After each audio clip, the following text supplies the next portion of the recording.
Hello అండి. ముందుగా అందరికీ నాగు స్వయం సమాచారం ఛానల్కి స్వాగతం. ఈరోజు మన మనీ మంత్ర విషయంలో ఏ విషయం గురించి అయితే చర్చించబోతున్నాము అంటే, చాలామంది నరఘోష నరదృష్టి నుంచి బాధపడుతూ ఉంటారు. ఎన్ని పరిహారాలు చేసినా వాళ్ళకి చేంజెస్ అంటూ కనిపించకుండా ఉంటుంది. అలాంటప్పుడు ఇలా చేసినట్టయితే అంటే ఎస్పెషల్లీ సండే లేదా అమావాస్య పౌర్ణమి టైంలో ఇలా చేస్తే అంటే ఈ ప్రాసెస్ అనేది 3 రోజులు చేయాల్సి ఉంటుంది. కేవలం దీనికి కావాల్సిందల్లా మన ఇంట్లో దొరికే ఒక మెయిన్ ఇంగ్రీడియంట్ అండి. అది ఏంటి అంటే తెల్లుల్లిపాయ ఫుల్గా తీసుకోవాలి.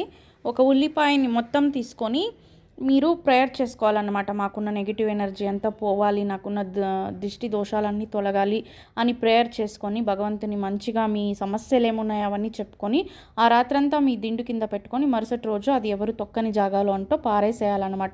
ఈ ప్రాసెస్ ఇలా 3 డేస్ కనుక చేస్తే మీలో ఉన్న నెగిటివ్ ఎనర్జీ అంతా పోయి, మీ ఇంట్లో ఉన్న నెగిటివ్ ఎనర్జీ అంతా పోయి మంచిగా పాజిటివ్ వైబ్రేషన్ అనేది కూడుతుంది. మంచిగా